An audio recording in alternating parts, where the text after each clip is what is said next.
All right, the Bills have defeated the Bengals 39-34 in a really entertaining, snowy matchup there. This was a really exciting game. Definitely some really high quarterback play in this game from both quarterbacks. Definitely Joe Burrow had himself an insane game, as well as Josh Allen scrambling around a lot today and making plays through the air as well. And now with the Bengals at 4-9, very likely not making the playoffs.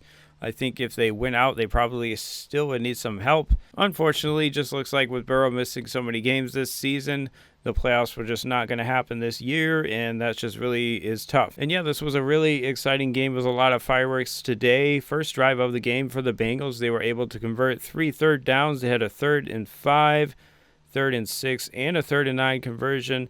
I felt like the Bills are just kind of playing a little too deep in their zones this whole drive, giving free yards to the Bengals pretty much.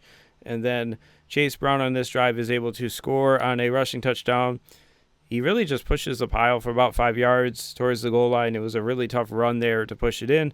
Pretty impressive. And then on the Bills' first drive, they hit Dawson Knox on a play-action pass, getting behind Bengals linebackers. And this kept happening all game with the tight ends for the Bills getting behind the Bengals linebackers. Then a few plays later, it is Ty Johnson breaking off what would be a very long rushing touchdown and slips in the snow.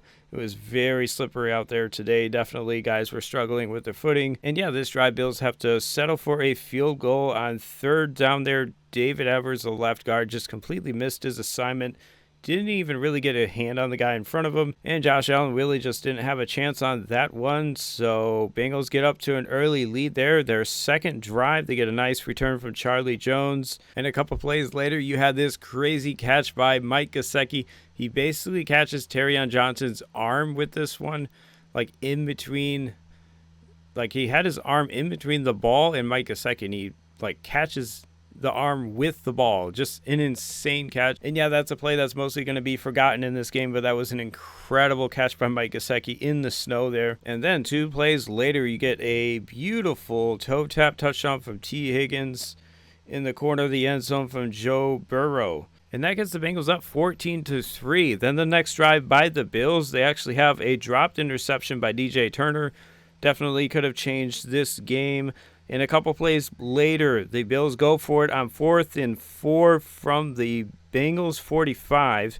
Allen has to extend on this one and hits Gabe Davis as he's scrambling around towards the sideline. A really nice throw. And then a few plays later, 4th and 4 this time on the goal line. Josh Allen scrambling around again. It felt like forever on this play. And he finally finds Khalil Shakir in the end zone for a nice touchdown pass. This was a crazy one. It was Demetrius Knight, number 44. He was like kind of in the area, and it was like, I don't even know how he didn't get the deflection on this one. It's like it just went right past his ear hole and right into Khalil Shakir's hand. It was an insane throw. And the Bills go for it too here because of a roughing the passer, getting them a yard closer, hitting Dawson Knox on a crosser. Off the play action, basically wide open. And now with the Bills responding, it is 14-11 Bengals. Then the Bengals on their 3rd drive get it to Mike Gesicki for an easy first down versus the zones. It felt like they were just playing way too deep again on this one. And then the next play, Joe Burrow forces it over to Noah Fant. Another play that was like almost intercepted, similar to the Josh Allen play of the last drive. Definitely could have been an interception. This was kind of like the cover 2 cloud defender, just kind of getting more depth than Joe Burrow was thinking, and basically almost had himself an interception. And then we have a deep shot down the field where T. Higgins tries to make an acrobatic catch along the sideline and falls to the floor really hard, smacking his head on the floor. I definitely thought they were going to take him out of the game for a concussion here, but I guess he was cleared to go back in. And there also was a play later on where he was kind of slow to get up, holding his head. Definitely looked like he was in some pain. And yeah, this is definitely a play where maybe the Bengals should have played this a little more safe and, taken his helmet, not let him go back in the game. But they did decide to let him come back in the game later on. I think he only missed a couple drives. However, on the very next play, you had a terrible defensive pass interference on an underthrown pass. This is something I have complained a lot about on this channel. Basically, Joe Burrow is throwing this ball while moving, trying to hit I think it was Joseph is way downfield and underthrowing it by probably 5 to 10 yards. And basically the defender's in a better position than the wide receiver. And the wide receiver just stops running. And because the wide receiver stops running on this underthrown pass, they wind up throwing a pass interference penalty. Just a terrible play. 33-yard penalty that really should not be awarded for a bad throw. And yeah, that's just my opinion, but I think this is something that unnecessarily brings down the quality of NFL football when you get these underthrown passes, causing a pass interference like that. Then on the next play, you had the Chase Brown touchdown reception towards the pylon. This one was really wild. So he's coming back to the pylon in the end zone, and it's like very close to not being a catch and very close to not being a touchdown. Initially, they had called him short. Then it went to review. Coming out of review, they call it a touchdown, but it's also one of those where I'm not even sure if it was a catch because the ball does move quite a bit when he hits the ground, and I'm just not sure. This is one where they probably just couldn't overturn it because not enough video evidence, I guess. But yeah, I honestly would not have been upset if they had just called that an incompletion, and definitely a bit of a controversial call there, putting up the Bengals 21-11 early on. And then the Bills' third drive starts off with a nice run by James Cook for 16 yards. However, just a few plays later, 4th and 3, Bills going for it, but left tackle Dion Dawkins gets put on skates. And yeah, Josh Allen just had no chance on this one. Bengals take over from their own 44 with 1:11 remaining. They are able to get a first down, but then Joe Burrow is sacked by Christian Benford, blitzing from the cornerback position, unblocked. This is one where Joe Burrow just never seen it. And Bills ran this play a little bit later, obviously. Benford making that crazy play later on, that interception. But yeah, that puts the Bengals in a 3rd and forever. You have Joe Burrow scrambling around, just trying to make something happen. Just couldn't quite connect with T. Higgins on this one, who was back in the game already. And that's what we had for the first half. Bengals up 21-11 with the Bills returning to start the second half. On the first play, Josh Allen is actually sacked. The right tackle loses really quickly. It was Myles Murphy getting a quick pressure this one.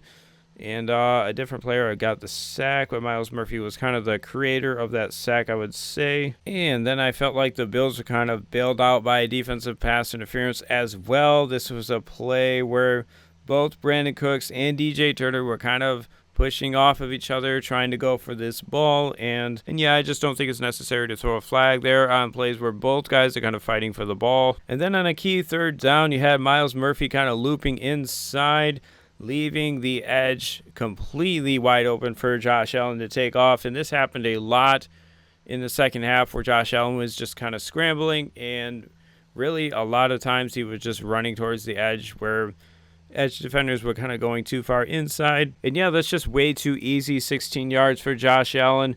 Then a couple plays later, it is James Cook coming across the formation on like a play action shotgun play. Just completely gets lost coming across, wide open in the flat for a huge play, 28 yards, just uncovered. And then a couple plays later, it is a touchdown to Dalton Kincaid. And yeah, huge game for the Bills tight ends today. They all were able to have some successful plays in there.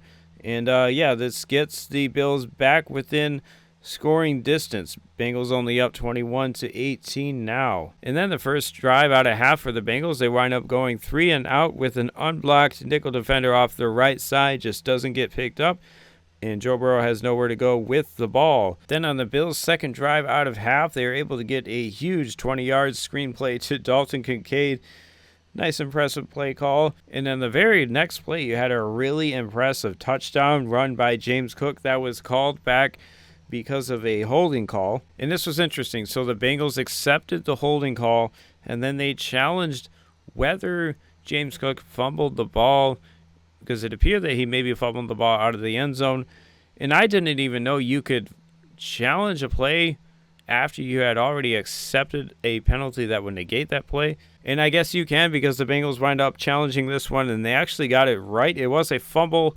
However, it did not fumble out of the end zone. I guess it fumbled out of bounds. And it doesn't change the outcome of the play with the holding call pretty much. And after that, we had a hands-to-the-face penalty on Dax Mill to get the Bills a little closer towards the goal line. And then James Cook actually fumbles again, this time for real. And it goes into the end zone, recovered by Cincinnati for a touchback. So yeah, Bengals able to put a stop to that drive and get the ball back with a 3-point lead. On this next drive there, Bengals had nice plays from Samaje Perine and Mike Gesicki, getting them past the 50-yard line. And then the Bengals waste a timeout to change the play call. And this is just something I really don't like, especially in the second half. I just really don't think it's worth it. And this one was on second down nonetheless. It wasn't like a third down. And yeah, just for me, you definitely do not want to waste timeouts on changing a play in the second half. Just take the 5-yard penalty or something, But if you really think about it, 5 yards is probably not going to cost you the game.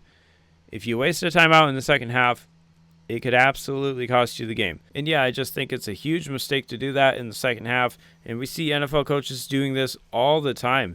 The Bills actually wind up calling a timeout.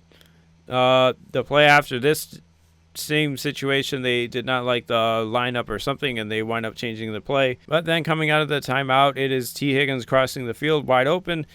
And then Joe Burrow, a couple plays later, is finding Mike Gesicki on the goal line for a touchdown. The Bills actually send 7 guys this time, only leaving 4 guys in coverage. And Mike Gesicki beats the guy covering him, but there were guys open everywhere on this play. And yeah, now Bengals up 28-18. Bills get the ball back. And yeah, this drive we had some nice plays by Tyrell Shavers and Dalton Kincaid. And then there's Josh Allen taking off for 40 yards on this one, beating the blitz and making the guy miss in the backfield. They definitely had a chance on this one, but he's able to slip that tackle and take off, and he's got the speed. And also Brandon Cooks out there blocking way out there in front of him. Really nice job blocking on that one. And that pulls the Bills back within 3. And then the next drive out, you had Noah Fant and Jamar Chase getting themselves first down. And then you had definitely the play of the game by Christian Benford, blitzing once again. This time Joe Burrow recognizes it, tries to get it to Jamar Chase on the quick stop route there. Basically, I guess this was like a run play. And yeah, so basically this is like a run play where Joe Burrow and Jamar Chase have the opportunity to change it like this at the last second and, call their own shots. And wow, just an incredible job by Benford to recognize that Joe Burrow is not handing this one off. In fact, he's going to throw it. And yeah, just a really smooth interception there. You don't really see that very often from a blitzing defender, able to catch the ball. And yeah, that was a really impressive play. And then the Bengals come back out on the field and throw another interception. This time it is Espinosa getting the interception on a deflected pass from Jordan Phillips. And I just thought this was an insane sequence of events here. Back-to-back interceptions by Joe Burrow. One of them being tipped and one of them being like a screen hot route basically that gets picked off. That's just insane. And yeah, this was just a really fun game. Dawson Knox there, after that interception, gets wide open on kind of like a delayed crosser. Nobody picks him up, gets him all the way to the goal line. And then on 4th and goal, Josh Allen is just scrambling around what feels like forever. And he is able to find the rookie Jackson Hawes for a touchdown blocking specialist, but he also has good hands. That puts the Bills up 39-28. And that really puts the Bengals in a do-or-die situation to try and save their playoff chances here. And they actually are able to get down the field in 2 plays to get into the red zone area. And then Joe Burrow makes an incredible play, throwing the ball to, it was Chase Brown, who actually drops it in the end zone. And then on the very next play, it is T. Higgins with basically a 9 route going right by the guy and make an incredible catch there. So Joe Burrow basically made this same exact throw back-to-back. The first one was to Chase Brown, who couldn't come up with it. But this one, T. Higgins, incredible catch there, one-handed in the snow. And yeah, so they got themselves in a position where they maybe could have pulled this off if they got another stop. But then it was Josh Allen again after a holding call on 3rd and 15. He takes off, scrambles, and seals the game there with his legs. It really felt like in the second half there, almost every time on 3rd down, it was going to be probably Josh Allen scrambling because the Bengals were just not adjusting correctly. They just either didn't have a spy or just never really got to him as he was trying to take off. And yeah, this was a really fun game to kind of see that Superman Josh Allen come back. And you also had some exciting plays from the defense. And you also had just a really fun snowy atmosphere. Almost felt like a playoff game. I mean, obviously the Bengals are a playoff caliber team. If they had Joe Burrow healthy all year, I'm sure they may have made it into the playoffs, but just not going to be their year probably this year. We'll just have to see how far the Bills can take this. I'm not really sure if there's a team in the NFL that I really think is going to probably dominate in the playoffs, so we'll just really have to see what happens. The Bills are definitely a team that can score a lot of points quickly. It's just really going to be dependent on can they get some plays on their defense like they did today in the fourth quarter. Those back-to-back interceptions obviously changed this game big time for them. And the big runs by Josh Allen, I feel like you can get that almost any week. And we'll just have to see if this is going to be the Bills' year to finish it off with a Super Bowl victory. And that's all I have for you today. Thanks for watching. We'll catch you in the next one.